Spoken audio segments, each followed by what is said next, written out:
Bonjour, donc 14e vinoscopie. Hein, on a vu beaucoup de monde, on va essayer de faire venir une femme parce qu'il y a surtout des hommes, on n'a eu que 2 femmes depuis le début. Mais aujourd'hui, on a un sacré monsieur pour cette 14e vinoscopie, c'est Alain Castex, le vrai pour certains, le faux pour d'autres, mais en tout cas, pour ceux qui connaissent le monde du vin, c'est quelqu'un qui est un personnage authentique qui compte. Et donc on va commencer notre vinoscopie d'abord par le détournement d'un proverbe, comme d'habitude, et c'est donc « vin mal acquis ne profite jamais ». Voilà, j'ai eu le quitus, la validation d'Alain. Alors bon, mais tu vas te présenter en quelques mots, toi et le domaine et ton histoire, parce que tu en as eu plusieurs. Non, le domaine, ouais. Mais tu peux les citer tous, c'est intéressant, parce qu'on veut te connaître. Alors moi c'est une longue histoire. Vas-y, on a le temps. Hein. Pour commencer, j'ai commencé en 1981. Donc j'ai créé un premier domaine dans les Corbières, les Hautes Corbières, à Davejean. Ça s'appelait le domaine des Amoriès. Et bon, ça a duré à peu près 14 ans, ouais, 14 ans. Ouais, c'est ça. Pas mal déjà, hein. Ouais. Et puis j'ai fait une rencontre, puisque tu parlais de vigneronne, et que tu n'en as pas invité. Donc, oui, je l'ai invité. Bon, c'est important quand même. Mais bien sûr, mais la prochaine fois, ça sera une femme. Donc j'ai fait une rencontre, Ghislaine Magnier, et elle m'a sorti des Corbières, et on est allé s'installer à Bagnoul-sur-Mer, où avec Ghislaine, on a monté le Cazotte des Mailloles. Est-ce que tu peux dire pourquoi tu es allé à Bagnoul? Quelle a été la raison? On est allé à Bagnoul, déjà parce que c'était un coin que moi j'ai toujours aimé. Hein. Je suis originaire de Toulouse, je ne suis pas fils de vigneron, je suis un citadin au départ. Je suis de la vague de 68, là, un néo-rural comme on dit. Il faut dire que sur tes étiquettes, qu'est-ce qu'il y a écrit comme témoignage de ça? Vinifié au kolkhoz. Ah oui, au kolkhoz, oui, mais bon, mais ça c'est à la fin, ça, c'est maintenant. Ouais. Au début, voilà, c'est pas un vrai kolkhoz. Donc néo-rural, mais à l'époque on était des hippies. Voilà. Donc c'était la faune de la ville qui arrivait à la campagne, dans le fin fond des Corbières. Et c'était fabuleux parce que ça a été un choc culturel énorme.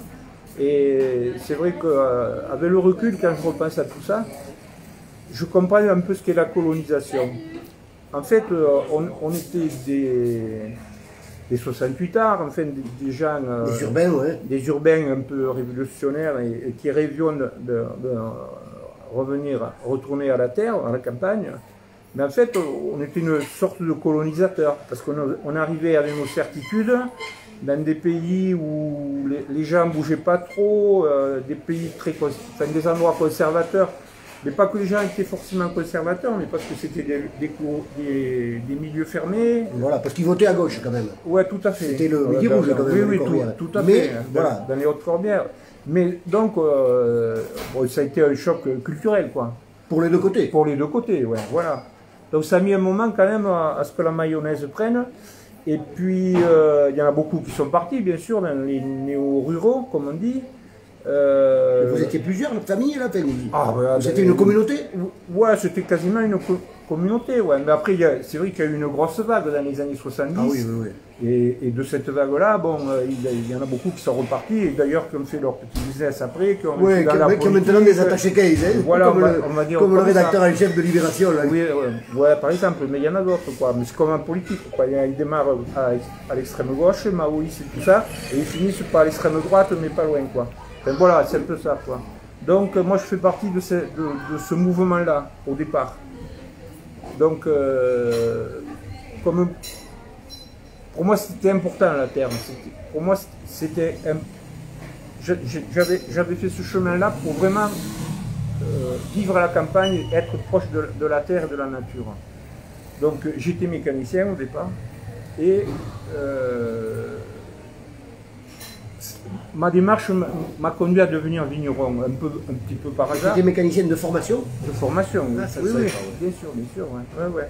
J'ai 2 diplômes, j'ai un CAP mécanique et j'ai un BPA agricole, voilà. Donc voilà, ça c'est mes diplômes. Bac moins 4, je dis toujours, ou moins 5, je ne sais plus. Donc voilà un peu mon histoire du départ. Donc en 81, je m'installe à Davejean, à le Corbières. J'achète des vignes à la Safer, enfin une exploitation qui était à la vente. par le biais de la SAFER, je l'ai acheté. Et puis voilà, j'ai fait mon petit chemin là-dedans, quoi. Mais avant d'acheter ça, j'ai quand même été ouvrier agricole pendant 4 ans, et là où j'ai appris le métier, quoi.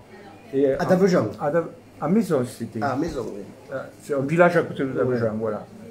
Et donc j'ai appris les bases du métier de vigneron, c'est-à-dire le travail manuel, la taille, enfin tout ça, quoi. Sur le tas, avec un vieil ouvrier espagnol, et Francisco, parce que c'est une histoire qui me touche beaucoup, parce que on parle toujours de la retirade du camp de Rivesaltes. Francisco, au moment de la retirade, quand il se retrouve, parce qu'il se retrouve au camp de Rivesaltes, il avait 18 ans. 18 ans. Et le propriétaire des vignes où je travaillais à Davejan, dans les Corbières, est allé récupérer Francisco au camp de Rivesaltes pour le faire travailler dans les vignes. Ça, c'est une chose qu'on parle toujours de la retirade, mais il y a eu beaucoup d'immigrés espagnols. Les ouvriers agricoles espagnols en avaient énormément. Énormément, et se sont retrouvés à travailler dans des domaines viticoles ou arboricoles, enfin voilà, dans le Roussillon, dans l'Aude, enfin... Souvent, ils étaient de famille paysanne en plus. Voilà, tout à fait. Et Francisco, donc à 18 ans, il a été récupéré au camp de Rivesaltes par la famille Gabineau de Maisons, pour qui je travaillais à l'époque. Donc c'est lui qui m'a appris un peu les bases du métier. Et Francisco, donc il a été retiré du camp de Rivesaltes par la famille Gabineau à l'âge de 18 ans. Il n'est jamais retourné dans son pays, il n'a jamais revu sa famille. Il est resté jusqu'à sa mort dans les années, je crois qu'il est mort en 92 ou 93, Francisco. Il n'est jamais retourné chez lui, et je ne vous parle pas des conditions de sa vie, quoi. Voilà, c'est quelque chose qui me touche énormément, et c'est lui qui m'a appris, donc ça me touche d'autant plus, voilà. Ça pour moi c'est quelque chose d'important. En plus je viens de voir le film Giuseppe. Ah oui, en plus. Et ça m'a encore, voilà, ça m'a refait monter tous ces souvenirs à la surface. Donc merci Francisco de m'avoir appris ce métier et m'avoir donné la passion de ce métier. Bagnous. Donc en 94, j'arrête dans les Corbières, les Hautes-Corbières. Et on s'installe à Bagnous, avec Gisèle. Là on crée le Casot des Mailloles. Vous avez créé c'était le nom d'une parcelle ou alors vous... Ouais, c'était une parcelle où il y avait un casot, donc bon, c'est pas trop foulé. Hein. Non, mais c'est très joli, quoi. Ça fait rêver tout un tas de gens. Voilà, mais on n'a payé personne, hein, parce qu'il y en a qui payent pour trouver des trucs comme ça. Ils ne sont pas foutus de trouver le nom de leur domaine. Donc nous, on s'est démerdé, quoi. Donc on a créé le casot des Mailloles. Et puis voilà, c'est une aventure qui a duré 15 ans aussi. Donc, j'ai l'impression que le cycle c'est 15 ans. C'est par 15 ans. Donc ça c'était. Les cabanons, ça fait combien de temps pour ça? C'est la 6e vinification. Bon, il te reste 9 ans. Voilà, ouais, mais là ça va être compliqué quand même. Parce que le temps passe quand même. Hein. Et donc, bon ben voilà, ça a été une belle aventure. Bon, ça n'a pas été facile. Tout ce que je vous parle là, on en rigole un peu comme ça, mais c'est des aventures, mais il a fallu bosser, quoi, s'investir. Ça s'est pas fait d'un claquement de doigts, quoi. Surtout qu'on a toujours tout fait sans gros moyens. Hein. On n'avait pas des financiers derrière nous. Enfin, voilà, quoi. On s'est démerdé, quoi. Et donc, Gisèle en avait un peu marre. Elle avait droit à la retraite, donc on a décidé d'arrêter à Bagnous. Et comme moi, j'aime beaucoup ce métier, je n'ai pas envie de m'arrêter. Je suis encore à peu près en bonne santé. Et puis il faut croûter aussi, hein, parce que c'est pas avec la retraite d'exploitant agricole qu'on peut vivre dignement, on va dire. Tu as pris ça dans le sang quand même. Oui, mais voilà. C'est pas juste une option. Non. Ben, disons que, voilà, ouais. Je ne me voyais pas. Ouais, mais j'aurais pu faire autre chose. J'aurais pu aller filer des coups de main à droite, à gauche. Des trucs comme ça, il y en a qui font ça. Comme ça. Mais ça, c'est pas mon truc. Non. Voilà. Et donc, en 2015, je crée les vins du Cabanon. En 2015, je me réinstalle jeune agriculteur, je refais une cave, enfin voilà, tout. Et c'est reparti. Mais alors on va quand même rester un peu sur le cas de Mayol, parce qu'il y a beaucoup de gens qui regardent, qui sont jeunes. On s'aperçoit que nous, on ne s'en aperçoit pas, mais les gens qui s'intéressent à ce monde des vins de nature, il y en a énormément de jeunes. Et donc, cette histoire du caso d'Amayol, ils en ont entendu parler, mais pour la rendre plus concrète, est-ce que tu peux parler par exemple des cuvées que tu faisais? Bon, même de tes pratiques, on les connaît, mais tu peux en parler aussi, des pratiques que tu avais dans la vigne et des cuvées que tu faisais. Bon, les cuvées, on en faisait, oui, quand même. On faisait un blanc, donc le blanc du Cazotte, 2 cuvées de rouge à l'époque. Quand on a démarré, on faisait 2 cuvées de rouge, ouais. Le Soula et le Clos de Taillok. Et au début, je faisais du Bagnous aussi, des vins mutés. Et les Bagnous, on en a fait pendant 4 ans. Et puis j'ai arrêté on a arrêté de faire des Bagnous parce que comme on était à cette époque-là, on était à un tournant, on voulait plus sulfiter les vins, on voulait faire vraiment des vins de nature. Et les Bagnous, c'est vrai que si on ne les sulfite pas, c'est compliqué d'arrêter la fermentation. Enfin voilà, ouais. Donc on a fait ce choix. Mais attends, mais tu veux dire que tu as sulfité jusqu'à quand à peu près? Moi, mes premières cuvées non sulfitées, c'est 97. À Bagnous, hein. Parce que dans les Corbières, j'avais fait... Ah, t'avais commencé? J'avais commencé, ouais. Mais comme on est au début, quand on est arrivé à Bagnous, après, voilà, on arrive dans un endroit, on ne connaît personne, on ne va pas arriver, on ne va pas tout casser, de dire moi je passe en bio, moi je suis plus fort que vous. Donc voilà, on a démarré pas en bio. Pendant 2 ans, on a été en conventionnel, on a désherbé les vignes, on a fait un peu comme tout le monde. Bon, les vins, moi je continuais à faire les vins un peu comme je les faisais dans les Corbières, mais qu'avec des levures indigènes quand même, très peu de sulfite. Enfin voilà, j'avais déjà cette culture. Sachant... Est-ce que tu t'es aperçu très vite que le terroir parlait là? Ah ben, parce que ces vins dont on parle, ils sont mythiques. Hein. Vous n'aurez peut-être pas l'occasion d'en boire un jour, mais ils sont mythiques. Ouais. Oui, de toute façon, on était à Bagnous pour le terroir aussi. C'est vrai que c'est tellement... Bon, après, c'est un terroir très difficile à travailler, à cultiver. Et il faut être passionné, quoi, hein, parce que sinon, ça ne marche pas. Mais nous, on avait cette passion, une cheville au corps, donc c'était pas un problème, ça. Pour moi, c'est un des plus beaux terroirs du monde, parce que bon, c'est des coteaux, des vignes en terrasse, des vignes très vieilles, avec une très vieille histoire, au-dessus de la mer. Enfin, je veux dire, il y a un écosystème qu'on n'a nulle part ailleurs, quoi. C'est exceptionnel. Et forcément, si on vinifie correctement, qu'on ne met pas trop d'intrants et qu'on ne veut pas gommer le terroir, on arrive à des vins avec des expressions exceptionnelles, quoi. Et plus la tenue dans le temps, oui, ça, voilà. Et le fait que, par exemple, le terroir, tu le retrouves sur une cuvée quand elle a 10 ans, c'est incroyable. Au début, ça peut être des vins un petit peu fermés, austère, un peu austère, mais après la minéralité du schiste, le côté salin du sol, lié au schiste en particulier, puis tout l'environnement qui est autour, parce qu'on n'y pense jamais à ça, mais plus on est dans un écosystème riche, avec des plantes et des fleurs très, très différentes. En l'occurrence, là, c'est plein de méditerranéenne. Il y a du romarin, il y a du thym, il y a du schiste, il y a beaucoup de fleurs. Il y a des genêts, il y a énormément. Je me souviens sur les crêtes, voilà. Quand on faisait les balades, là, il y a plein de fleurs différentes. Il y a énormément de fleurs. Et donc, ça aussi, ça impacte le goût du vin, parce qu'on ne se rend pas bien compte, mais la vigne, elle respire. Et elle fixe le carbone de l'air.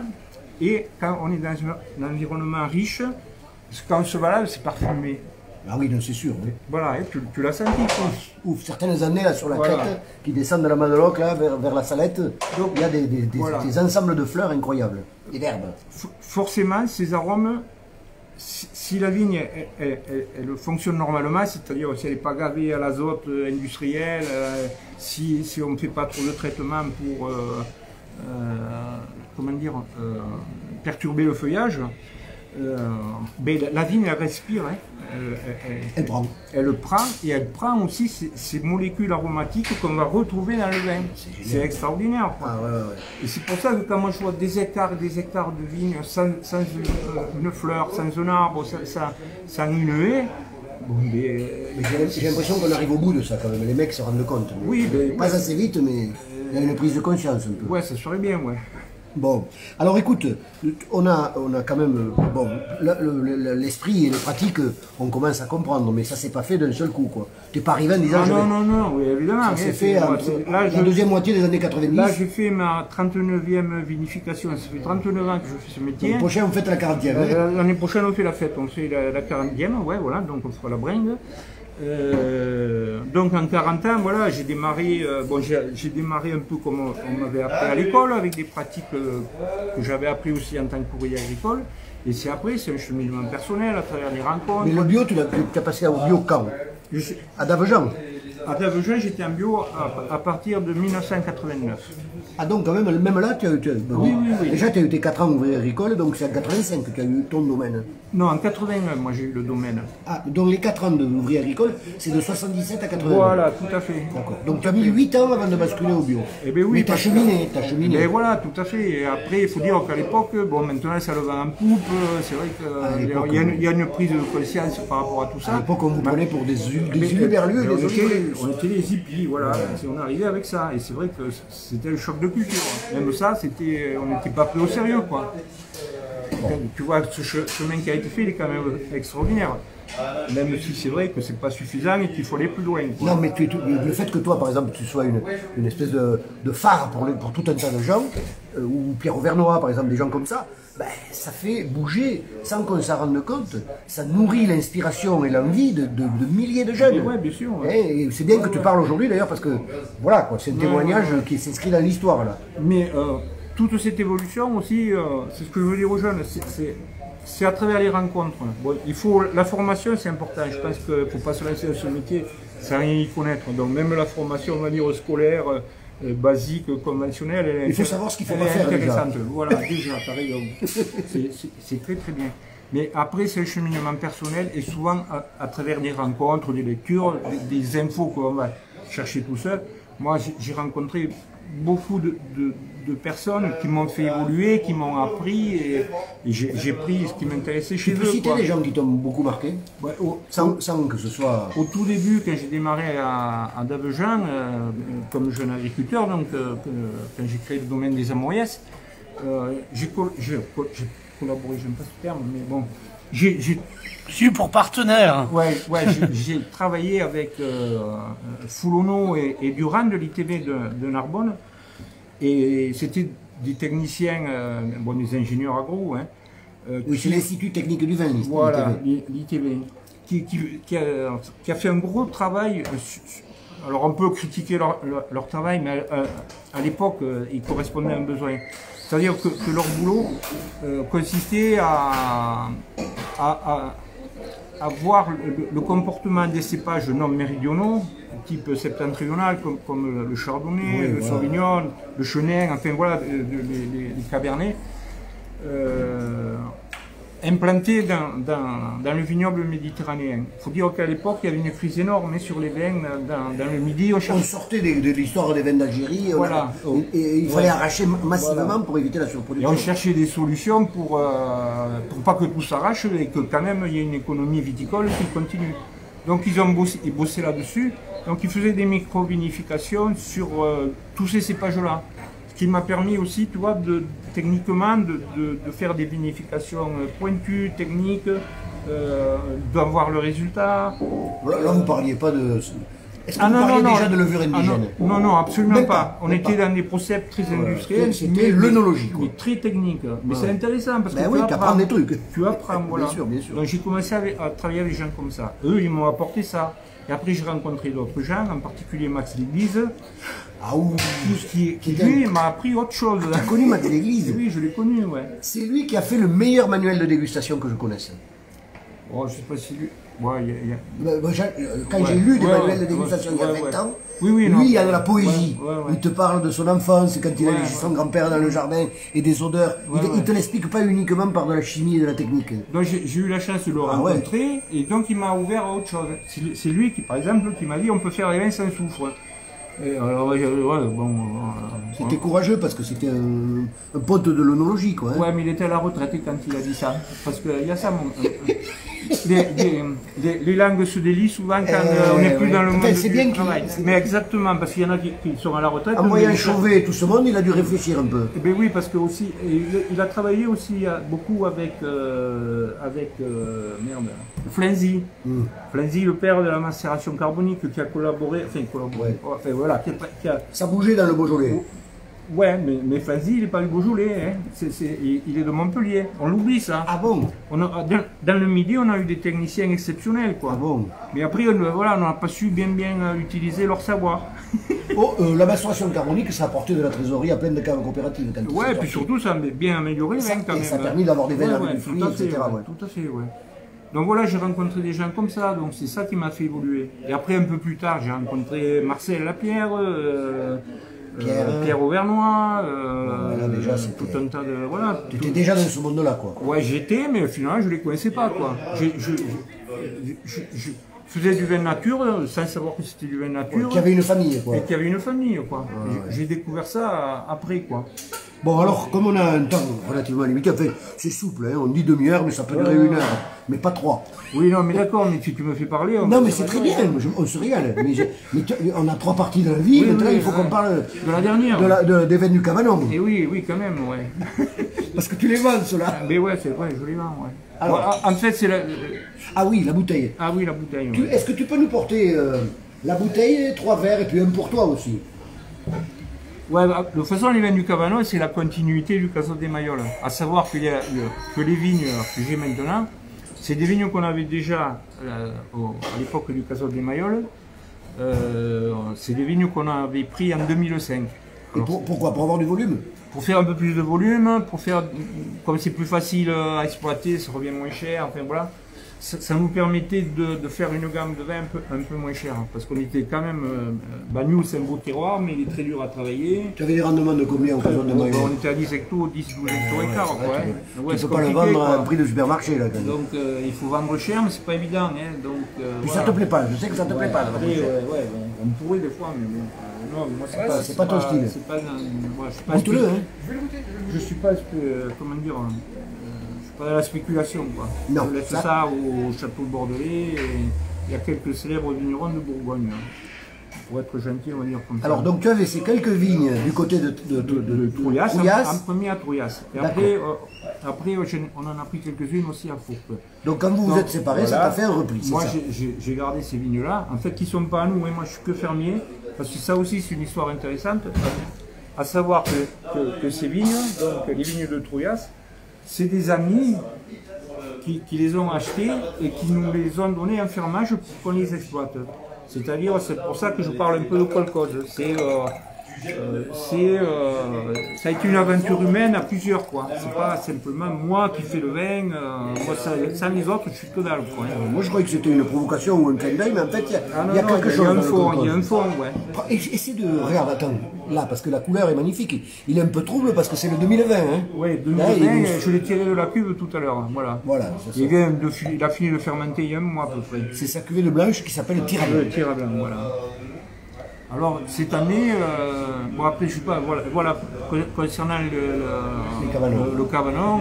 Et l'âge aussi, tu t'es fatigué un peu de travailler là-bas? Ah non, non, tu aurais continué là-bas? J'aurais bien continué. Parce que je t'ai vu percher là dans les vignes, le dos cassé. Ça maintient en forme, de capacité de la montagne. Non, mais d'abord le dos cassé, c'est pas l'idéal. Mais il n'est peut-être pas cassé parce que c'est tellement en pente qu'on a l'impression que. C'est plus facile de vendanger à Bagnoul qu'à Trouillas, hein, parce que comme c'est plat, tu te baisses là, tu et puis la végétation est envahissante à Trouillas. Voilà, ouais, je plaisante, mais non, en Bagnoul, bon, ça me fait une idée, mais c'est vrai que physiquement, c'est dur, mais voilà, après, ça nourrit tellement que la fatigue, on la sent pas, et puis on fait pas 8 heures, on faisait que 6 heures hein, de boulot. Hein. Plus les RTT le vendredi. Oui, voilà, ouais. Donc, bon, alors Cabanon, qu'est-ce que tu fais comme cuvée? Alors, le Cabanon... Bon, l'esprit, on a compris sur le même. Voilà, sur le même, ouais. Même vinif, enfin voilà, c'est pareil. Alors, je fais un blanc, le Tirablanc, donc... Pourquoi ça s'appelle comme ça? On est en train de... Je sais qu'il y a une jolie histoire. Oui, bah attends... Non, dis la gamme. Voilà. Après, on fait un rosé, le Cantamaniana, et puis un rouge, Au début, c'était ça, il y en avait trois. Un rouge, la poudre d'escampette. Donc, pour en revenir au nom des vins, la première année qu'on a eu ces vignes, en 2005, on n'avait pas trouvé de nom pour les cuvées. On avait fait 3 vins, mais on cherchait, on ne trouvait pas. Et puis, quand même, on s'est dit, il faut qu'on trouve un nom. Alors, moi, le blanc, j'avais pensé à Tira Blanc. Ouais, pourquoi pas. Le rosé, moi, il y avait une expression andalouse que j'adore énormément, c'est Cantamagnana. Et ça représente bien un peu les gens du Sud, quoi. Et mais ici, en Roussillon, on le dit. Mais je sais, c'est ouais. une expression. Oui, Un Cantamagnana, ça veut dire quelqu'un qui a du bagou, etc. Un chante-matin. Ouais, c'est joli, un chante-matin. Ah oui, c'est joli, ouais. Et comme le rosé, c'est un peu ça, pour moi le rosé c'est un vin festif, voilà, on ne se prend pas la tronche, on le picole, et puis si le cas il est excellent, c'est parfait, quoi. Mais bon, on a bu un 18 avant-hier qui était moi je ne génial. l'ai pas goûté, moi. Tu l'as pas goûté? Et non, je ne l'ai pas eu, vous aviez tout bu quand je suis arrivé. Mais non, ouais, mais t'en as bu plus que moi dans ta vie, je sais bien. Du rosé 18. Mais pour dire, quoi, pour moi le rosé c'est un truc festif, mais il faut que ça soit bon. C'est des rosés de merde là, ça c'est pas la peine. Translucide là. Ouais. C'est des blancs en fait. Et donc le rosé, on avait décidé de l'appeler Cantamagnana, et il manquait le rouge. Comment on va l'appeler? Et puis le rouge, donc c'était en 2006, on vendangeait, c'était la fin des vendanges à Fourques, enfin à Trouillac, pas à Fourques. Et c'était au mois de septembre, et ça tournait au-dessus, l'orage sur le Canigou s'était pris, tout ça, enfin tu vois, ça commençait à tonner, on voyait les éclairs un peu loin, la pluie qui commençait à tomber. Bon, on avait presque fini, bon, on dit allez, on essaie de finir, ça va nous laisser le temps de finir, le temps que ça arrive. Puis boum, c'est arrivé d'un coup, on n'avait pas fini, et on se prend un rochat, mais alors de première quoi. Le temps d'aller au camion, de vite rentrer les comports dans le camion, on était trempe. Un rouchat, parce qu'on a des spectateurs de toute la France. Ah, oui, d'accord. C'est une averse. Mais grosse averse, comme ici. C'est ça drache, comme on dit dans le Nord. Le nuage qui s'ouvre d'un coup, quoi. Hein. C'est une super douche, quoi. Et donc on se réfugie dans le camion, quand on a fini, on est trempé jusqu'aux os, les sables de terre sous les semelles des chaussures. Et puis je regarde un copain là qui va neiger avec nous, et je lui dis, on a pris la poudre d'escampette, hein. Et là ça a fait tilt, et on a trouvé le nom du rouge. Hein. Et après, sans le faire exprès, en fait ça s'est décliné, on tire à blanc, sur les Cantamagnana qui prennent la poudre d'escampette. Hein. Mais si on l'a pas fait exprès, hein, ça s'est fait comme ça, voilà. On a payé personne, pareil, là, pour le trouver. Tu vas ruiner les gens du marketing. Ils vont se retrouver au chômage à cause de moi, toi. Je trouve que c'est eux qui ruinent l'économie, parce que quand tu vois que la publicité, c'est 20% du PIB mondial, et que ça sert strictement à rien, que ça crée des frustrations aux consommateurs, déjà, tu vois, s'il n'y avait pas la pub, ça serait 20% moins cher. Bon, il faut faire gaffe, parce que dans un moment, il va attaquer les profs d'économie, comme si les profs d'économie étaient responsables de l'économie telle qu'elle existe. Non, pas participative. Quand je décris, tu me reproches de cautionner. Reconnais-le. Ah non, moi hier, qu'est-ce que il y a 2 jours, je t'ai expliqué des mécanismes, et tu as fait comme si je les défendais. C'était pas moi le plus énervé, je te Non, c'est vrai, mais tu étais quand même avec lui. C'était un vigneron quand même. Bon. Non, mais c'est bien, je lui dis, tu ne pourras pas parler d'économie, mais quand il parle d'économie, c'est très intéressant ce qu'il dit. C'est vrai. Après, le capitalisme est très fort, parce qu'il a inventé les marques de distribution. C'est-à-dire qu'il dit aux fabricants, bon, mais tu me fais la même chose, mais comme tu ne vas pas faire de pub, tu vas me le vendre encore moins cher. Eh bien ouais, non, mais c'est bien ça. Je ne sais pas si je suis bien, mais... Non, mais en tout cas, tu as raison pour la publicité, ça c'est sûr. Donc, mais voilà, ça nous éloigne du sujet, tout ça. Donc voilà, il y a 3 cuvées. Donc, au départ, il y avait 3 cuvées. Et après, pareil, bon, j'ai évolué un peu. On a fait une cuvée qu'on appelait ESO, parce qu'on a eu une vigne nouvelle, des vignes qu'on avait pris à... EZO, hein. Et EZO. EZO, ouais. Des vignes qu'on avait pris à... dans les Alberts. Enfin, voilà. La Roque, Saint-André. À côté de Saint-André. D'accord. Sorède. Non. Je sais. Non, t'excuses. Ville-Longue de Mont. Ah, Ville-Longue. On va y arriver, on va y arriver. Et oui, il y en a. Donc à Ville-Longue de Mont. Donc une ville de Merlot, et du coup, avec le Merlot, on a fait une nouvelle cuvée qu'on a appelée ESO, voilà, que je continue à faire. Et puis, et après, bon, ça faisait un moment que les amphores, c'était quelque chose qui me titillait, qui m'intéressait. Ben, du coup, j'ai démarré la première année, on a fait une amphore, enfin j'ai fait une amphore. La deuxième année, j'en ai fait un peu plus, et voilà, maintenant, à part cette année que je n'en fais pas, parce qu'on a passé de réserve. Il y a du milieu, ouais. Il y a eu du milieu, beaucoup, on a une petite récolte, et des raisins qui me servent normalement à faire les amphores, je ne les ai pas eus, ou j'en avais pas assez, donc j'ai zappé les amphores. Parce que les amphores, question pour apprendre, est-ce qu'il faut les mettre en eau quand elles ne servent pas, ou est-ce qu'elles risquent Ah non, rien? non, ça risque rien, c'est pas... Non, ça c'est bon. C'est pas comme le bois qui peut sécher. Tout à fait, ouais. D'accord. Le bois, c'est compliqué, le bois. Faut faire attention. Ouais, surtout dans les climats... Ouais, oui, il fait chaud, il est sec, et puis tout d'un coup... Non, la barrique, la barrique bordelaise, enfin, un petit contenant en barrique, c'est pas très adapté au climat méditerranéen. Non, quoi. c'est sûr. D'ailleurs, ça a des difficultés à pénétrer. Il n'y a que les gens qui font du marketing qui font des mêmes Il y a ça, barriques. et même historiquement, c'était des grandes foudres, Bien sûr. magnifiques, qu'on a foutu en l'air, bien sûr. Et puis le demi-mu, quoi. Le petit contenant, c'était le demi-mu de 600 litres. 500 à 600. Oui, et avec des doigts épaisses comme ça, quoi. C'est-à-dire que plusieurs générations. Voilà, l'ont utilisé. tout à fait, ouais. Bon, ben alors, moi j'en ai présenté un à Turin, en Magnum. C'est De quoi de rouge à toi. De ISO. Oui, c'était ISO, mais c'était pas un amphore alors. Tu as pas Si c'était ISO, c'était pas un amphore. Voilà. Et à Turin, à l'époque, je faisais pas d'amphore. Ah voilà, donc. Tellement, on est parti avec Pierre Danois et on a présenté. Non, tu as raison. Il me semble, je m'entends encore en train de dire que c'est un vin qui est fait un amphore. Tu as raison. Et comment s'appelait la cuvée alors? Je l'avais appelé Brutal, comme je ne savais pas comment ça s'appelait. C'est vrai. Le Brutal, on n'aura pas le temps d'en parler de ce que c'est, pourquoi ça s'appelle Brutal. Parce que comme c'était la première année que je faisais ça et que. Voilà, bon, pareil, je n'avais pas spécialement trouvé de nom. Et comme Brutal, c'est un truc de copain aussi, c'est toute une histoire. Bon, ça c'est un fil conducteur quand même. Les amis, les contacts. Ça c'est clair. Hein. Bon, ça c'est clair.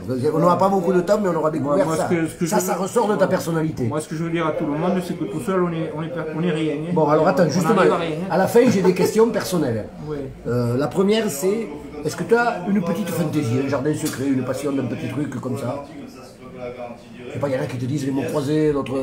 Moi j'en ai plein. Le maraîchage. Est-ce qu'il y a un truc que tu aimes comme ça qu'on ne connaît pas de toi mais qui. Moi j'aime bien lire, j'aime beaucoup le cinéma aussi. Ah ben voilà, ça c'est. La lecture, après j'ai pas trop le temps de lire, mais sinon je lis, dès que je peux je lis. Et au cinéma, à Euro, là, c'est compliqué. Parce que... on a un peu à Tuire, mais c'est Perpignan, c'est pas loin. C'est pas si loin que ça.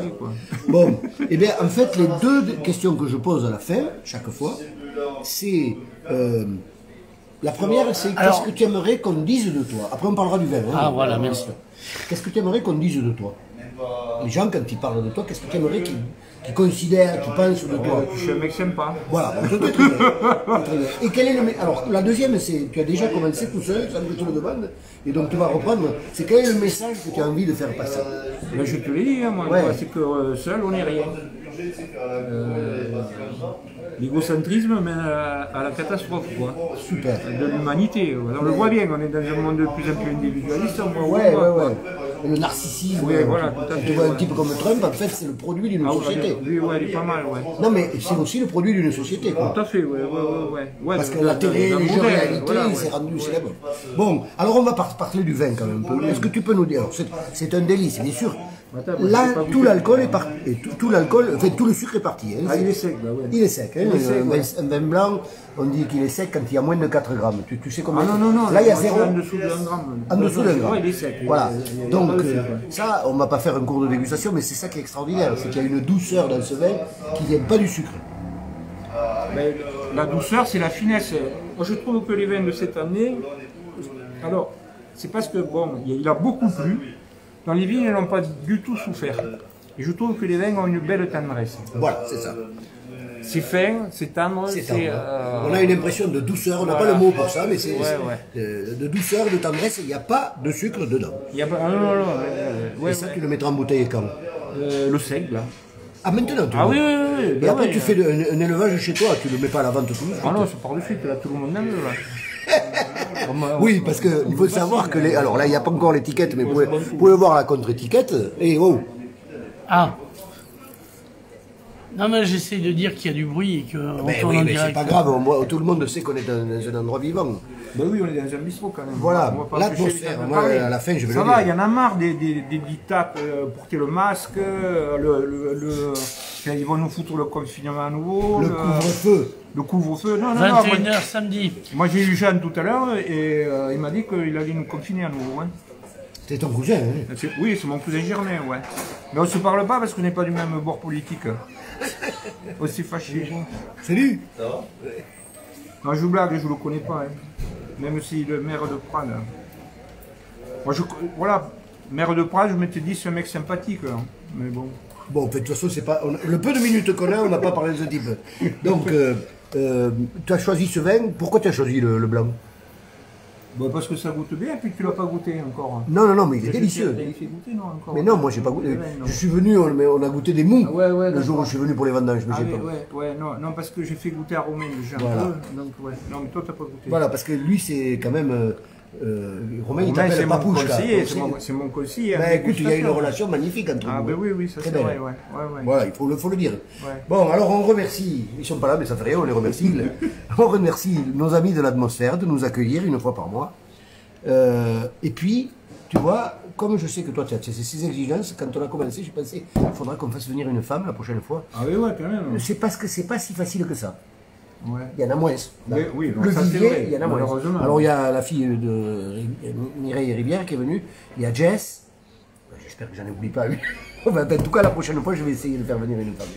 Mais Il y en a quand même. il y en a, oui, oui, oui. Yo-Yo, Il y a Yo-Yo, ben t'es, Yo-Yo. Voilà. Yo-Yo, qui c'est qu'on a? Non, mais je Oui, prends oui, mon temps parce voilà, que, ouais. Ouais, non, comme il y c'est en a, sur plusieurs années, Ouais, ouais. très bien. Eh bien, Et écoute, tu fais venir que des vignerons du département ou oui, oui, parce que c'est plus simple. Hein. Tu dis à un type de faire 150 Oui, non, km, non, c'est bien plus sûr, simple. non, t'as raison. Mais pas de manière dogmatique. Hein. Oui, C'est- oui. Non, mais comme Ben, je sais que ben, tu par es exemple, catalaniste, peut-être que tu veux pas des gabaches, quoi. non, ma Maruta, je le ferai venir, tu vois. Ah, ouais, d'accord. Il est à le 4. Ouais, il est pas loin. lui. Mais voilà, j'ai fait 14 émissions, hein, je peux en faire 200. Donc je le fais petit à petit. Ouais, ouais. Voilà, et je te remercie d'être venu déjà. Bon, Et les sympa, gens, c'est agréable. non, et puis tu vas voir, il y a des gens qui vont découvrir, parce que à Paris, dans les bars à la mode, on boit du Castex, on se bat pour boire du Castex, On exagère mais pas, qui connaît ton histoire en 3 fois 15 ans? Enfin, qui connaît cette histoire, ce chemin? Qui connaît Francisco? Les gens, ils parce pensent qu'on que a tu es vu, comme Obélix, que tu es tombé dans le chaudron de vin nature. Ah non, pas du tout, non. Et c'est très intéressant de découvrir comment ça s'est fait. Dans la douleur, dans la relation douleur, avec on l'autre. exagère pas, non. Ah ben oui, tu l'as dit. Que c'était pas facile, tu dis. Ah oui, oui, non, mais ça après, je veux dire, l'excellence, c'est pas facile. Non, C'est exigeant. voilà. C'est un métier exigeant, les vignerons. Il y en a plein qui s'imaginent que. Enfin, c'est ce que je dis, c'est l'image d'Épinal, quoi. Pour le grand public, le vigneron, il a un château, il habite dans un château, la vigne elle pousse toute seule, et le vin se fait Comment tout tu as pas un seul. château, toi? Et Avec non, ta notoriété, tu moi, pourrais avoir un moi, château. J'avais un casotte, c'était déjà pas mal. Bon, Non, mais- je te dis, je ne suis propriétaire de rien. Je ne suis que locataire. Mais tous les propriétaires, ils ne sont que locataires. Et C'est ben, Saint-Exupéry qui l'a dit. Eh ben voilà, ça, On n'est que de passage, on n'est que locataire de la terre. bon, ça c'est une chute Voilà. parfaite, donc je Il y en a marre de ça, je la n'ajoute plus rien. propriété, là. La propriété, c'est le vol. Voilà. C'est grâce à mes amis que j'ai pu faire ce métier. Donc voilà. Bon, allez, on te remercie. On s'est aperçu que il y avait une densité supérieure à celle du Premier ministre, on peut le dire maintenant. Maël demandait quel Castex choisir. Je pense que maintenant tout le monde sait quel Castex il faut choisir. Parce que l'autre, lui, il nous fout le couvre-feu. Il nous fout Et chier, toi, tu nous ouvres à la lumière. Ouais, mais c'est ça qu'on a besoin, c'est pas un couvre-feu. je veux dire. Non. Bon, en tout plus, cas. ça pue le couvre-feu, je veux Ah dire. putain, ça fait peur. Hein. Quand même, Ça rappelle des ça périodes parle- sombres. Oui, quand même, un peu sombre. Nous, les collabos, on est bien contents. Bonsoir. Bon, eh bien, donc merci à l'atmosphère, merci à Nicolas Codeville, et on va se retrouver dans quelques avec merci donc aux Vikings. Toi, tu es le Toulousain, Oui, moi je suis toulousain, moi. mais quand même, Gabache, la terre catalane t'a adopté. Quoi. Ah, mais- Même si tu dis des trucs Ah, agaçants sur les Catalans, je sais pas ils si- t'aiment et ils t'ont adopté. Je sais pas si elle m'a adopté, mais moi je l'aime bien, voilà. Oui, mais qu'est-ce que tu dis à Romain, à moi, tu nous reproches je sais pas quoi. Bon, en tout cas, merci pour la citation de Saint-Exupéry, qui clôture bien cet entretien, et à dans un mois pour le Vinoscopie numéro 15. Avec une fille, hein. Ah oui, c'est vrai. Ah ouais, elle déconne pas, hein.